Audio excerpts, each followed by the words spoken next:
Today's topic is tattoo machine, coil machine springs. Okay, they're quite important. If you didn't have a springs, this little bit that goes up and down, the armature bar, probably fall on the floor. So they do serve a purpose. I'll explain a bit about the different gauges, what they do, and also a little bit about the armature bars. I'll try to keep it, pretty straightforward. Don't need to get too complicated. Now, first of all, I like to say this tool is great. I don't know where you'd get them these days. I don't know who actually sells them anymore. It's actually sort of used for lining up the springs. Here's an old armature bar with some springs in it, a bit rusty, and what you do is you put the armature bar in there, and when you're fitting your springs, you can sort of centralise them, and before you do it all up, and then it just gets everything in line, just makes life a lot easier. And also, and I've used this literally on every single front spring that I've fitted on my machines. And so you'd put a spring in there like that, and then push down, and that just puts enough bend in that front spring. Can you see that there? There we go. So that puts enough bend in the front spring that you need. Maybe do it a little bit more than that. There we go. So that is exactly how I do them on all the machines I've ever built. Now let's start with a rear spring. Now you can get these in several gauges, but I only ever use, on all of my machines, I've only ever used 18 gauge front spring. The reason is because it's right there, it's sort of in the middle of everything. 16 I used to find was a little bit too bouncy, and a 20 gauge I thought was a little bit too just too strong, too stiff really, and it put a little bit more effort, and the coils needed a bit more effort, a bit more voltage, so sometimes they'd heat up a bit. But you know what, each to their own. Certain builders, they use different stuff. Now this is called the rear spring, back spring, main spring, call it what you want. That's what it looks like. Now some machines, these have a bend in them or a roll in them to give you the angle. Here I'm just using this one as an example. So if you didn't have a bend in the spring, it would just sit flat on the coils like that. So the actual bend in the spring makes the armature bar sit up a bit more like that. Now depending how much actual bend you have on the spring depends on the power of the machine. So this one obviously hasn't got a lot. As you can see, I've wound the contact screw back, and but you can put more. You can put a bit more bend in there if you need to. The trick is with these. Now, if you've got a machine that does have a rolled or bent rear spring, then the Mickey Sharps, all these sort of things, that they all have a bent back spring. Now the problem I found with that is that from day one that bend is wearing out.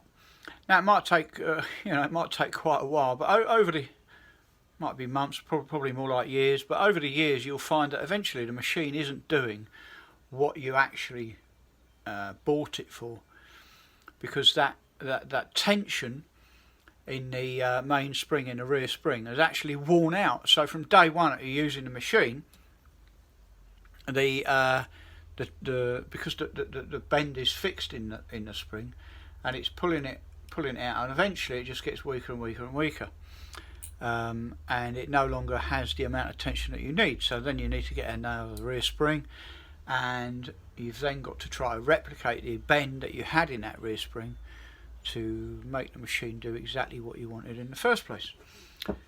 However, the way around this is quite simple. You have a flat rear spring, but in order to use a flat rear spring you have to have an angle set there. See this piece here, this parcel shelf, spring shelf here, has an angle in it. So when you've got a flat rear spring, instead of it sitting sort of flat towards the coils like that, it will in fact point upwards slightly. Now the obvious advantage of this is reliability, because you're not pulling the bend out of the spring, you're pulling the bend into the spring. So if, for example, you decide a few years down the line to replace the spring, or if you unfortunately broke a spring, which doesn't happen that often actually when you use a flat rear spring, but say if that spring broke, or maybe it just went rusty, something like that, then what you'll need to do is fit a new rear spring. But you haven't got to worry about the amount of bend that you put in it. You just put a new spring on there, and it will do exactly what you want, as long as you use the same gauge. Now, all my machines, I used an 18 gauge rear and front springs, and the reason for that is just what I explained. If anything happens, then I can just send people a new rear spring. In fact, you know, machines, I think originally I sold them with spares, or certainly any other ones I send out now, a new old stock that I've been selling lately. I sent a bunch of spare springs with them. I've got a couple of thousand springs sat here doing nothing, so I'd rather they were getting used. And yeah, like I say, you've just fit that spring and it will do exactly what it did from the day you bought it. The springs are the same. Over the last 15 years I've used identical rear springs. I use the same gauge front springs, but they are different lengths. I'm going to explain that in a second. So now, with the rear spring, if you do have to put a bend into it, you need to do it. You need to be very careful with that, because you don't want to put too much bend in it, because too much is going to put too much tension on the on that rear spring, and the armature bar will sit up at a silly angle. You know, it'll be sort of sat up here somewhere, and the coils are going to struggle to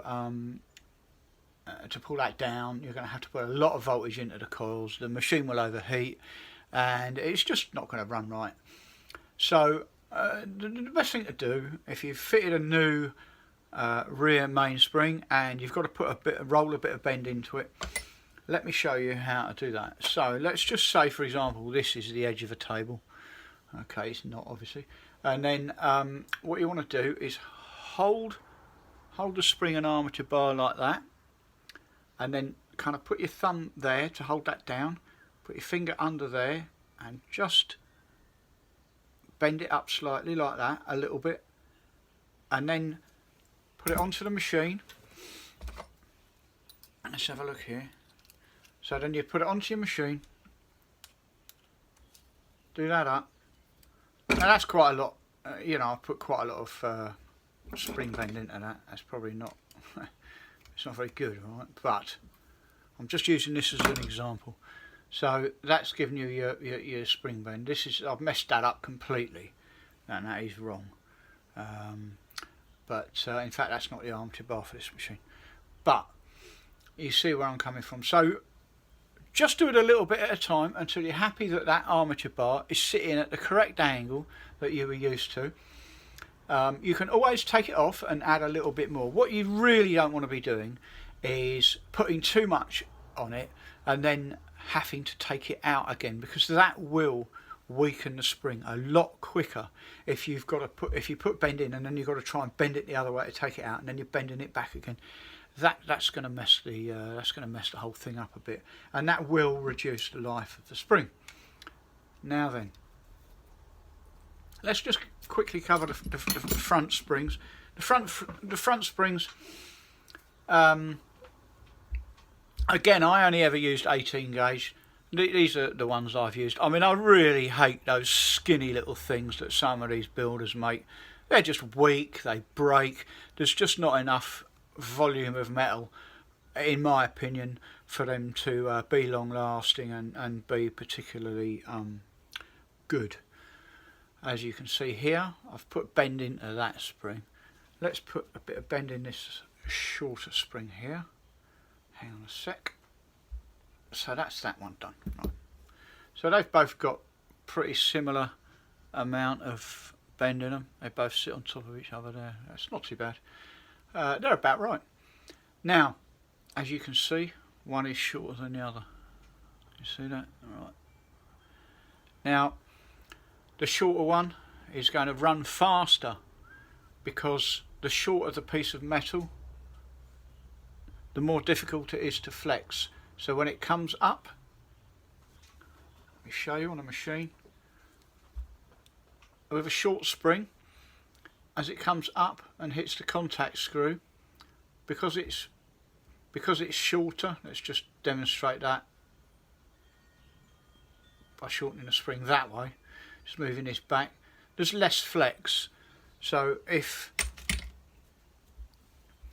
that would typically, the shorter spring would be used for a liner, and the longer spring for a shader, because it's more flexible, is going to give you a little bit more bounce, and you can put a little bit more tension in so that as the spring touches the contact screw, it needs to, if it only just touches the contact screw, that will run very soft. There's not a lot of tension in that main spring, and some people like that, especially for you know, black and grey shading. You want it running quite soft.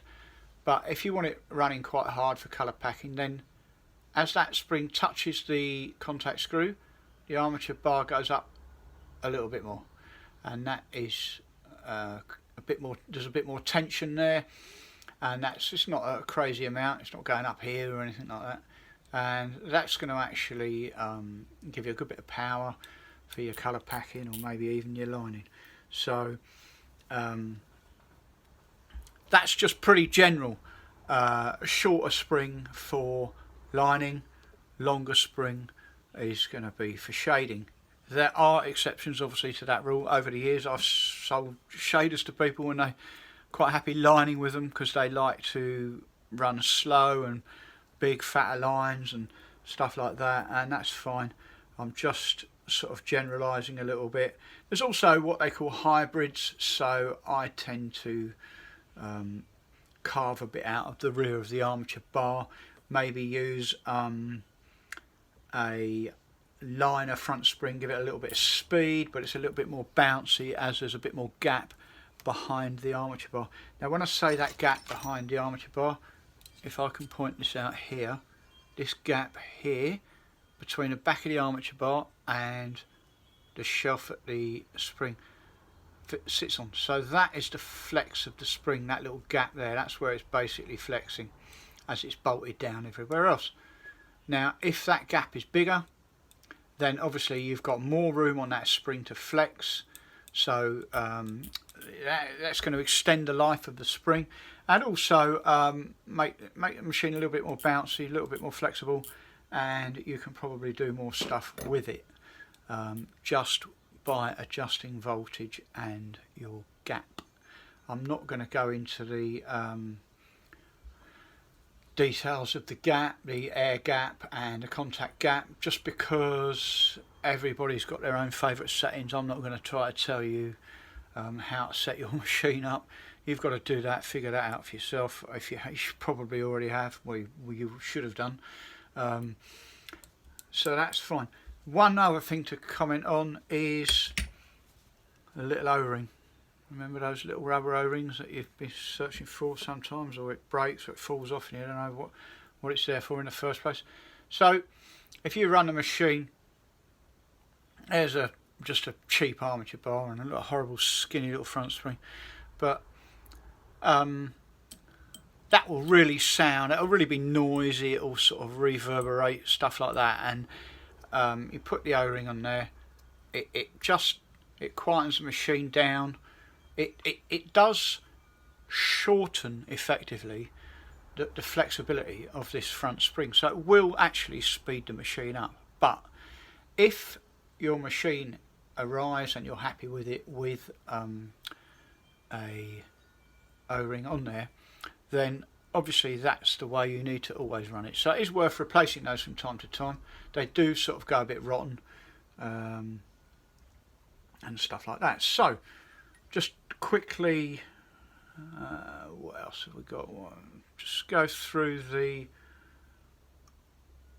armature bar for you. The difference in armature bars, see this little one here, I don't know if you can see that, you should be able to see that, that's sort of like carved out, whereas got another one here somewhere, here's one that's just completely normal. Not carved out. Now the reason for this is this armature bar is going to be lighter, so it will naturally move faster. So people tend to carve them out for fast aligning. Now these regular sort of armature bar as we know it will is perfectly okay for lining. It's a little bit heavier, so once this gets going and it's flapping around like that and it's going up and down, the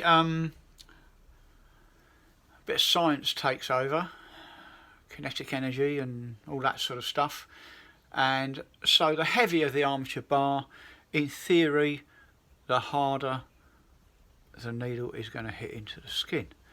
However, that also matters how far the armature bar has to travel, so how big your gap is or how long your throw is, if you like. So the longer the throw, the longer the armature bar has to build up energy, and although it's travelling at probably over 100 times a second, it does make a difference. However, some of the really big fat armature bars, they will just slow you up. They do hit hard, but personally I don't think they're practical. I always used identical armature bars on all of my machines. There's about 800 machines I've built over the years, and they've all got the same thing on them. It's just that on some of them I did actually carve a little piece out here just to make them a little bit more, this rear spring a little bit more flexible, give them a bit more room, especially on things like the hybrid machines. Right, I think I've covered it all. That's just a quick 17-minute introduction into springs, what they do. Remember, if you didn't have them, your armature bar would just fall on the floor. See you later.